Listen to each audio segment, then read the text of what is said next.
1.5 కిలోల boneless chicken pickle ఎలా చేయాలో చూసేద్దాం రండి. సూపర్గా ఉంటుంది. సింపుల్ ఇంగ్రీడియంట్స్తో 1 కిలోల బోన్లెస్ చికెన్ అండి. ఇది వేసుకుందాం. ఫస్ట్ ముందుగా రాళ్ళు వేసుకుందాం. దాదాపు మనకు ఒక 80 గ్రామ్స్ వరకు పడుద్ది. పసుపు అనేది కొంచెం చూసుకొని వేసుకోవాలి, లేదంటే పసుపు వాసన అనేది ఎక్కువ వస్తుంది అనమాట. ఇప్పుడు కలిపేసుకుందాం.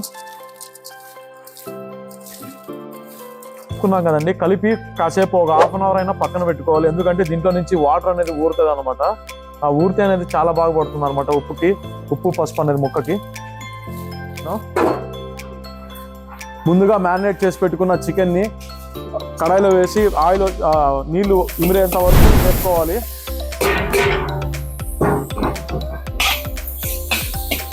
ఇందులో నుంచి వాటర్ అనేది వస్తుందండి. ఆ వాటర్ ఇమిరిపోయేంత వరకు వేపుకోవాలి. దాని తర్వాత ఆయిల్లో ఫ్రై చేసుకుందాము. చూసుకోవచ్చు మనము వాటర్ అనేది, చికెన్ అనేది వాటర్ వదిలింది. ఆ వాటర్ ఇంకిపోయేంత వరకు మనం ఫ్రై చేసుకోవాలి.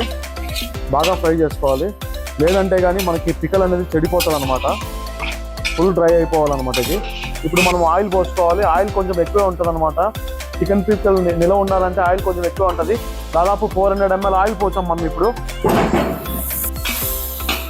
ఇప్పుడు ఆయిల్లో బాగా రోస్ట్ చేసుకోవాలి. ఇది చికెన్ పికల్ అనేది చాలా మంది రాళ్ళలాగా చేస్తారండి, కానీ అలా చేయకూడదు ఎప్పుడే కానీ. చికెన్ అనేది కొంచెం సాఫ్ట్గా ఉండాలి, మరి అది రాళ్ళ మాదిరి మాత్రం ఉండకూడదు.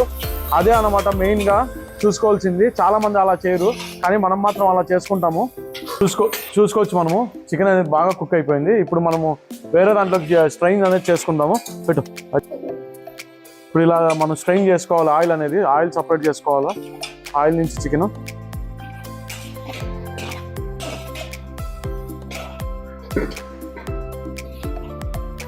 చూసుకోవచ్చు మనము. 1.5 కిలో చికెన్ అండి ఇది, కానీ ఎంత వచ్చిందో చూడండి. ఇప్పుడు ఇదే ఆయిల్ని మరి మనం బాండీలోకి వేసుకొని అల్లం వెల్లుల్లి పేస్ట్ అనేది వేపుకోవాలన్నమాట. అల్లం వెల్లుల్లి పేస్ట్ అండి, ఇది ఫ్రెష్గా గ్రైండ్ చేసుకున్నది. దాదాపు 300 గ్రామ్స్ ఉంటుంది. వేసుకుందాము. స్లోగా కుక్ చేసుకోవాలి. ఇది కూడా బాగా రెడ్ కావాలి, పచ్చివాసన పోయి. అడుగంటుతుంది అనమాట. బాగా నీట్గా నిదానంగా కలుపుకోవాలన్నమాట. స్లో ఫ్లేమ్ మీద బాగా నిదానంగా కలుపుకోవాలి, అడుగంటుకోకుండా. ఇది బాగా రెడ్ కలర్ అయిపోవాలి. అల్లం వెల్లుల్లి పేస్ట్ చేసిన తర్వాత ఇది వెల్లుల్లి రెబ్బలు అనేది వేసుకోవాలండి. ఇది కూడా బాగా కలర్ రావాలి, అప్పుడు చాలా బాగుంటుంది అనమాట చికెన్లోకి. పేస్ట్ అనేది బాగా బాయిల్ అయిపోయింది, చూసుకున్నారు కదా, బాగా కలర్ వచ్చింది. ఇప్పుడు చికెన్ అనేది వేసుకోవాలి. తర్వాత ఇక్కడ మనము మసాలాలు అండి. ఇది ఆడిచ్చిన కారం పొడి, కాశ్మీరీ చిల్లీ, నైస్ ఉప్పు అనేది మనం మసాలాల కోసము. ఇది వచ్చేసి జీరా పౌడర్, గరం మసాలా, ధనియాల పొడి, ఆవాలు, మెంతుల పొడి అండి. ఇది ఇప్పుడు వేసుకున్నాము, చాలా బాగుంటుంది ఇది. ఇప్పుడు ఈ మసాలాలు బాగా పట్టాక ఈ వేడి అనేది తగ్గిపోతుంది కదండి. బాగా చల్లారాక మనం నిమ్మకాయ పులుపు అనేది వేసుకుందామండి.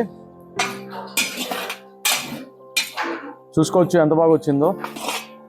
చాలా మంది అయితే ఓవర్గా ఆయిల్ పెట్టేసి అమ్ముతుంటారండి, కానీ అలా చేయకూడదు. ఆయిల్ అనేది కరెక్ట్గా ఉంటేనే మనకి చికెన్ పికల్ బాగుంటుంది, లేదంటే ఆయిల్గా ఉంటుంది అనమాట రైసుల్లో కూడా. చూసుకోవచ్చు మనము ఎంత బాగా వచ్చిందో. పికిల్ అనేది రెడీ అయిపోయింది. ఇప్పుడు ఆఫ్ చేసుకుందామండి. ఆఫ్ చేసుకొని ఒక అరగంట సేపు పక్కన పెట్టుకుందాం. ఇది బాగా చల్లారాక నిమ్మపండు రసం దాదాపు మనం 7 నిమ్మకాయలు పిండామండి. ఈ పులుపు అనేది వేసుకుందాము లాస్ట్లో స్ట్రైన్ చేసుకొని. ఇది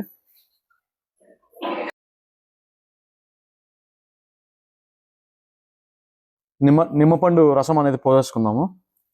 స్ట్రైన్ చేసుకోవాలి. ఇది నిమ్మపండు జ్యూస్ అండి, 7 నిమ్మకాయల జ్యూస్ అనమాట. ఇది అనేది దాదాపు ఒక 2 రోజులు పక్కకు పెట్టుకుంటే చాలా బాగుంటుంది అనమాట.